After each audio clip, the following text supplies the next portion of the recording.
Assalamualaikum warahmatullahi wabarakatuh. Innal hamdalillah nahmaduhu wa nasta'inuhu wa nastaghfiruh wa na'udzu billahi min syururi anfusina wa min sayyiati a'malina may yahdihillahu fala mudhillalah wa may yudlil fala hadiyalah. Asyhadu an la ilaha illallah wahdahu la syarikalah wa asyhadu anna Muhammadan abduhu wa rasuluh la nabiyya wa la rasula ba'dah. Allahumma salli wa sallim wa barik ala nabiyyina Muhammadin wa ala alihi wa sahbihi wa sallam. Qala Allah ta'ala ya ayyuhalladzina amanu taqullaha haqqa tuqatih wa la tamutunna illa wa antum muslimun.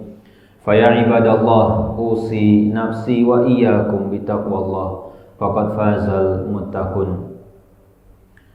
Jamaah salat Jumat rahimani wa rahimakumullah. Topik khutbah kita pada siang hari ini yaitu adalah sudah berkualitaskah salat kita? Satu kata kunci ketika kita bicara tentang Isra Mi'raj dan yang berhubungan dengan Isra Mi'raj yaitu adalah salat. Maka bertanya tentang kualitas salat menjadi penting. Salat yang kita lakukan itu secara umum terbagi menjadi dua. Ada yang sifatnya lahir, ada yang sifatnya tampak, yaitu gerakan-gerakan fisik. Dan di dalam rangkaian sholat ada yang sifatnya batin, tidak terlihat. Dan yang menjadi permasalahan, penilaian utama tentang kualitas seseorang ketika sholat itu justru sangat dipengaruhi dengan amaliyahnya secara batin. Maka kita akan bahas 4 poin di khutbah pertama dan 1 poin di khutbah yang kedua. Poin pertama, ulama menjelaskan bahwa sholat tanpa rasa khusyuk itu sama seperti jasad yang tidak ada ruhnya.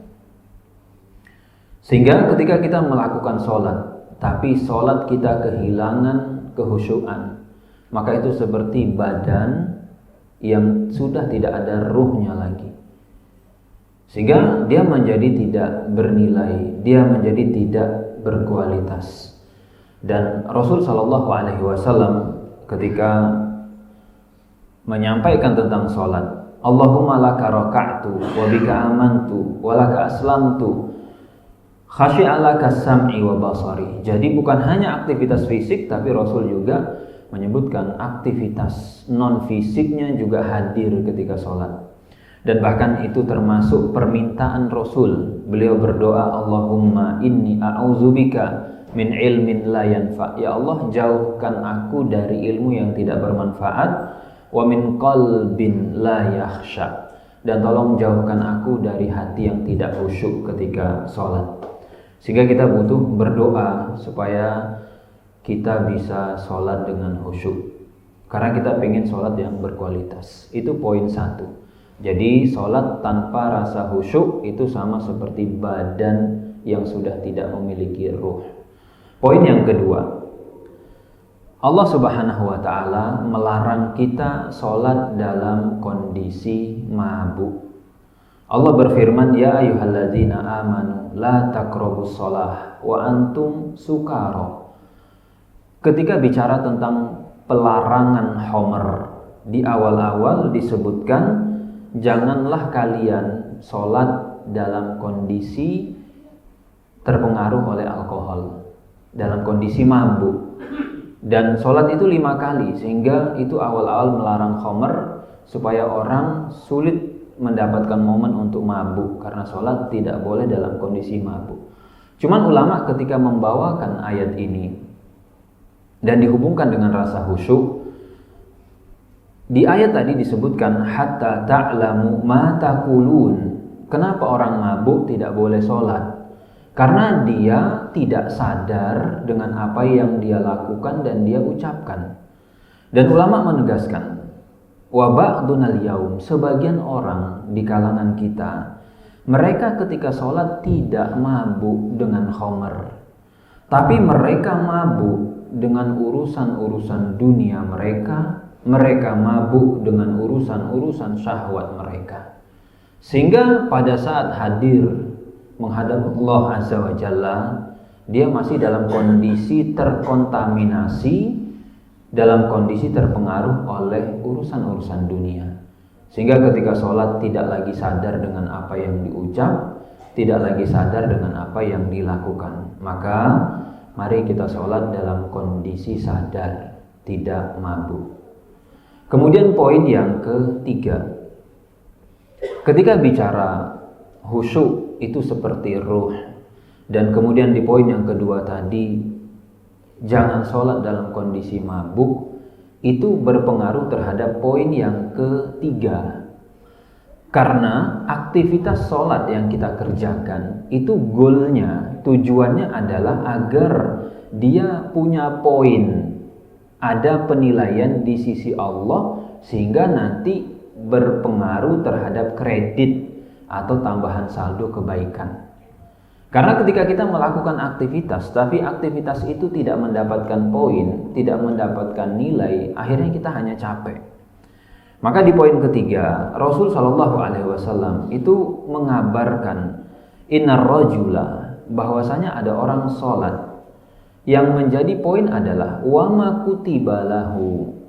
Setelah dia selesai mengerjakan sholat, yang dicatat atas sholat tadi hanya usyur, 1/10. Jadi ketika dia sholat ternyata pahalanya cuma 10%. Ada yang sholat itu pahalanya cuma 1/9, ada yang 1/8, ada yang sholat itu mendapatkan 1/3 saja. Dan kemudian kalau orang hilang rasa khusyuknya, kesadarannya 100%, maka apa yang kita bisa harapkan dari pahala-pahala sholat kita? Sehingga menjaga kehusyukan, menjaga kesadaran, itu sama artinya menjaga kualitas. Dan kita berupaya menjaga kualitas, tujuannya supaya pahala sholat yang kita kerjakan itu bisa utuh kita terima 100%, tidak kepotong. Itu poin yang ketiga. Lalu poin yang keempat, di antara indikator yang mempengaruhi kualitas, yaitu salah satunya adalah yang berkaitan dengan fisik, dengan gerakan ruku, sujud, i'tidal, dan yang lainnya. Maka ini juga perlu diperhatikan bagaimana cara kita sujud, bagaimana cara kita duduk di antara dua sujud, dan seterusnya. Karena Rasul Shallallahu Alaihi Wasallam ketika melihat ada orang sholat, namun gerakannya itu sangat ekspres, sangat cepat, tidak ada jeda, maka disuruh ulang oleh Rasul Shallallahu Alaihi Wasallam dan mengatakan sholli fa innaka lam tusolli, ulangi sholatnya karena kamu belum sholat. Sehingga kita berusaha menjaga tumakninah ketika sholat dan menjaga kesadaran ketika sholat. Aku qouli hadza astaghfirullah li wa lakum wa lisairil muslimina min kulli dzamb fastaghfiruh innahu huwal ghafurur rahim. Alhamdulillah wa kafa wa salatu ala habibinal mustafa, amma ba'd. Jamaah salat Jumat rahimani wa rahimakumullah. Di khutbah yang pertama kita sudah sadar bahwa posisi khusyuk itu sama seperti posisi ruh bagi jasad. Dan kita juga sudah tahu bahwasanya sholat itu akan mempengaruhi kualitas, khusyuk akan mempengaruhi kualitas sholat kita, dan dia nanti akan menjadi penentu atas diterima atau tidaknya. Maka di khutbah yang kedua muncul pertanyaan, bagaimana caranya supaya kita bisa khusyuk, bagaimana caranya supaya kita bisa fokus dan konsentrasi ketika sholat. Tentu ada banyak tips, ada banyak cara. Karena memang khusyuk itu adalah urusan hati, urusan batin, urusan rasa, maka dia hanya bisa